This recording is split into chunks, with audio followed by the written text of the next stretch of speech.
Hello welcome दोस्तों, स्वागत करता हूँ फिर से आप सबको आपके अपने इस चैनल में। तो जिस वीडियो के अंदर हम डिटेल्स पे डिस्कस करेंगे बिटकॉइन के बारे में, साथ ही में हम यहाँ पर डिटेल्स में बात करेंगे कुछ जैसे ऑल्ट कॉइन्स के बारे में, जैसे कि यहाँ पर ZRX एंड बाकी जितने भी ऑल्ट्स उन ऑल्ट के ऊपर यहाँ पर इस वीडियो के अंदर डिटेल्स में डिस्कस करने की कोशिश करेंगे और जानेंगे कि नेक्स्ट हमें मार्केट के अंदर क्या मूवमेंट देखने को मिलेगा। तो इसके ऊपर भी पूरा डिटेल्स में इस वीडियो के अंदर डिस्कस करेंगे। तो इसके लिए वीडियो को बिना स्किप के पूरा एंड तक जरूर से देख लेना। बाकी अगर पहली बार चैनल पर विजिट करो, आई होप सो कि अपने ऑलरेडी चैनल को सब्सक्राइब भी कर दोगे। टेलीग्राम चैनल को भी ज्वाइन करना चाहते हो, लिंक आपको डिस्क्रिप्शन में मिल जाएगा, वहां से जाकर आप जरूर से ज्वाइन भी कर सकते हो।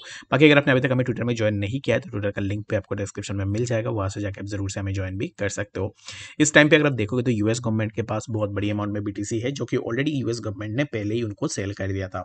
तो इस ट्वीट को अगर आपने देखा होगा कि जहां पर बोला जा रहा है कि US government premature bitcoin sales result in 6 billion lost gains. तो अब इस टाइम पे यहाँ पर क्या हो रहा है, लास्ट टाइम जब FTX कोलैप्स हुआ था तब यहाँ पर क्या हुआ था कि यूएस के पास बहुत बड़ी अमाउंट में बीटीसी थे। वो बीटीसी कहाँ से आए थे, सिल्क रोड का जो यहाँ पर हैकिंग का जो स्टोरी है, अगर आपने नहीं सुना है तो उसको जाके गूगल में भी एक बार सर्च कर लेना। और मैं यहाँ पर शॉर्टली आपको बता देता हूँ कि यूएस के पास इतना ज़्यादा यहाँ पर बिटकॉइन इसलिए आया हुआ है क्योंकि पहले यहाँ पर क्या हुआ था कि सिल्क रोड वाला एक कुछ यहाँ पर सीन हुआ था, उसके अंदर यूएस गवर्नमेंट के पास बहुत बड़ी अमाउंट में बीटीसी आए थे। तो उन्हीं बीटीसी को यहाँ पर बहुत पहले से यूएस गवर्नमेंट इसको होल्ड कर रही है and right now US government lost 6 billion gains. तो एग्जैक्टली क्या क्या हुआ इसके अंदर, जब FTX कोलैप्स हुआ था तब यूएस गवर्नमेंट ने बहुत बड़ी अमाउंट में अपने बीटीसी को सेल किया था। तब बीटीसी का प्राइस चल रहा था अराउंड 17,000 के आसपास। तो 17,000 में यूएस गवर्नमेंट ने बहुत बड़ी अमाउंट में अपने बीटीसी को सेल किया था और अभी इस टाइम पे बीटीसी चल रहा है 34,000 के आसपास, यहाँ पर प्राइस कंसोलिडेट कर रही है। तो इसके बेसिस में लोगों ने बोला है कि 6 बिलियन के आसपास यूएस गवर्नमेंट का लॉस हुआ है। ठीक है, तो इसमें कुछ ज्यादा है नहीं। तो अभी इस टाइम पे बहुत सारे लोगों के मन में ये क्वेश्चन होगा कि यूएस गवर्नमेंट के पास और कितनी बड़ी अमाउंट में बीटीसी है।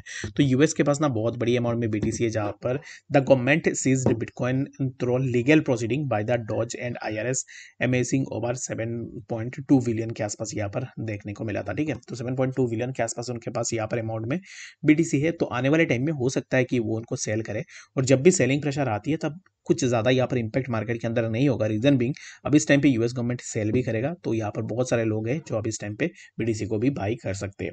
तो यहाँ पर जस्ट यही बोला गया है कि यूएस गवर्नमेंट ने पहले यहाँ पर पैनिक में आके सेल किया था बहुत बड़ी अमाउंट में, जहाँ पर उनका टोटल अगर आप अभी करंट प्राइस के साथ कंपैरिजन करोगे तो 6 बिलियन के आसपास उनका लॉस हुआ है। तो अभी बात करते हैं यहाँ पर सबसे पहले FOMC के बारे में। तो FOMC आज के दिन में हमें देखने को मिलेगा, जो कि 11:30 के आसपास यहाँ पर इंडियन टाइम में हमें FOMC देखने को मिलेगा। और FOMC में आज के दिन में क्या होगा वो मैं आपको डिटेल्स में बता देता हूँ। Live US FOMC Fed chair Jerome Powell to announce interest rate in USA, no expectations from monetary policy. तो अब इस टाइम पे यहाँ पर जो है इंटरेस्ट रेट को इंक्रीज करने की बात की जाएगी।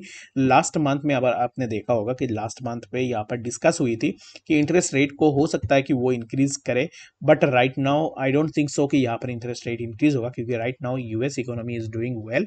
जहाँ पर अगर आप जाके आर्टिकल्स वगैरह पढ़ोगे तो फिर आपको सिमिलर काइंड ऑफ चीजें देखने को मिलेंगे। बट नो मैटर व्हाट, अगर पॉजिटिव है या फिर नेगेटिव है, मार्केट के अंदर मैनिपुलेशन आपको जरूर से देखने को मिलेगा। तो इस मैनिपुलेशन से जरूर से बच के रहो। और अब इस टाइम पे the federal open market committee FOMC set to conclude its two-day meeting on Wednesday, November 1. Jerome Powell, the president and chair of the Fed, is poised to reveal the committee's decision regarding the benchmark leading rates in the US. तो अब इस time पे जो भी यहाँ पर committee members का जो भी डिसीजन है वो आज के दिन में रिवील किए जाएंगे। तो जब भी रिवीलेशन होगा वो यहाँ पर चाहे मार्केट के फेवर में हो या फिर मार्केट में के फेवर में ना हो, जो भी होगा चीजें हमें यहाँ पर जो है थोड़ा डाइसी देखने को मिलेंगे। रीजन बिंग, प्रीवियसली अगर आपने देखा होगा कि जब भी ऐसे similar kind of updates and न्यूज़ेस निकल के आई, मार्केट के अंदर हमें एक अच्छा सा वॉलेटिलिटी देखने को मिला है। तो इट नॉट लाइक दैट कि आप आज पहली बार हो रही है, बहुत पहले से अगर मार्केट के अंदर हो तो फिर आपने इस चीज को जरूर से देखा होगा। ठीक है, तो चलिए फिर हम बात करते हैं अब इस टाइम पे बीटीसी के बारे में कि एक्जैक्टली बीटीसी में क्या नेक्स्ट मूवमेंट होगा। उससे पहले हम यहाँ पर बात कर लेते हैं ZRX के बारे में। तो ZRX के ऊपर आप में से किसी ने यहाँ पर रिक्वेस्ट किया था कि ZRX के ऊपर डिस्कस करो। तो ZRX के अब इस टाइम पे प्राइस को देखो तो प्राइस चल रहा है अराउंड 0.2654 के आसपास। एंड ZRX अब इस टाइम पे इस पर्टिकुलर जोन के आसपास है, जहाँ पर ZRX के प्राइस के अंदर अगर आप देखोगे तो यहाँ से प्राइस ने एक अच्छा सा मूवमेंट भी ली थी इसी पर्टिकुलर जोन से। तो अब इस टाइम पे right now price is trying to hold this particular zone, जहाँ से प्रीवियसली हमें ZRX में मूवमेंट देखने को मिला था। तो अब इस टाइम पे अगर आप ZRX में एंट्री लेने का सोच रहे हो तो मैं आपको यहाँ पर यही रेकमेंड करूंगा कि थोड़ा वेट कर लो। एंड इसी पर्टिकुलर जोन का कंफर्मेशन होने के बाद अब इस टाइम पे आवरली कैंडल अगर अब दिस जोन ओपन हो रही है, यहाँ पर जो मैंने मार्क किया हुआ है 0.2669, अब दिस जोन अगर हमें आवरली कैंडल देखने को मिलती है, दैट मीन्स कि यहाँ से कंफर्मेशन मिल जाएगा, जो कि प्राइस यहाँ से हमें और भी थोड़ा अपवर्ड मूवमेंट में देखने को मिल सकता है, जो कि होगा 0.2862 एंड लेटर ऑन हमें प्राइस के अंदर और भी थोड़ा मूवमेंट देखने को मिल सकता है। आई होप कि आपको यहाँ पर ये चीज़ समझ में आ गया होगा। तो चलिए फिर हम बात करते हैं अब इस टाइम पे बीटीसी के बारे में कि एक्जैक्टली बीटीसी में क्या नेक्स्ट मूवमेंट हमें देखने को मिलेगा।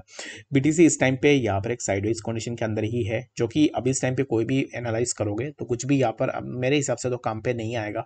रीजन बिंग जब भी FOMC की मीटिंग वगैरह होती है तब मार्केट के अंदर यहाँ पर जो भी मूवमेंट्स होते हैं वो एक मैनिपुलेटिव मूवमेंट होती है, जो कि मैं आपको बता देता हूँ कि अब इस टाइम पे जब भी मैनिपुलेशन होगा तब बीटीसी के लिए क्या क्या रेंजेस रहेंगे। ठीक है, तो नीचे में अगर आप देखोगे तो नीचे का जो रेंजेस है वो रहेगा इसी जोन पे, जो कि 33,620। एंड अगर आप मार्केट में नेगेटिव न्यूज निकाल के आती है तो प्राइस हमें समर अराउंड 32,550 के आसपास देखने को मिलेगा। ठीक है, तो ये हो गया एक रेंज बीटीसी का।